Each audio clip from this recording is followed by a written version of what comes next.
Mapagpalang araw naman po sa inyo lahat. Ang aking ibabahagi po ay napaka-importante po ito na kung gusto niyo pong gumawa po ng milagro po o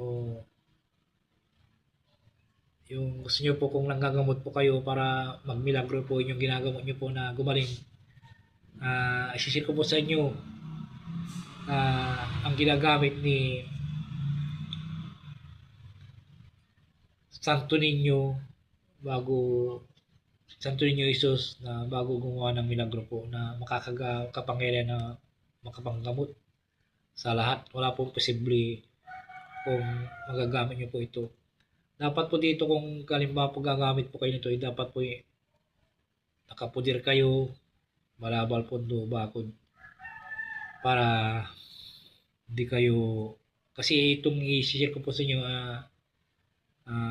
pasimula na ninyo Jesus na gumawa ng milagro ay napakabisa po.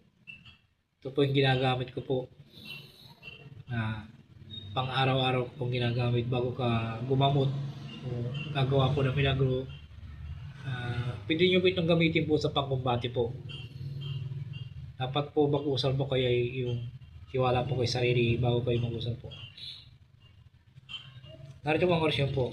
Dios Tolorum Sanctus Milicruz Sanctam Macula Tasdak Sabanagam Adi Adim Pax Nobis Evangelium Abo Marte.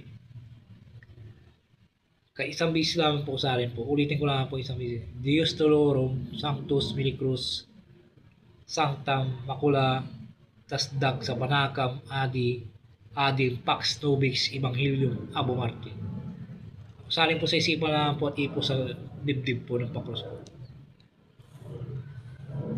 Salin nyo naman po ng isang bisis po at ipo sa dibdib po ng pakros po. Maraming salamat po. Sana pakipalo, like, and share po. Maraming salamat po. Iwagan ng pagkasin.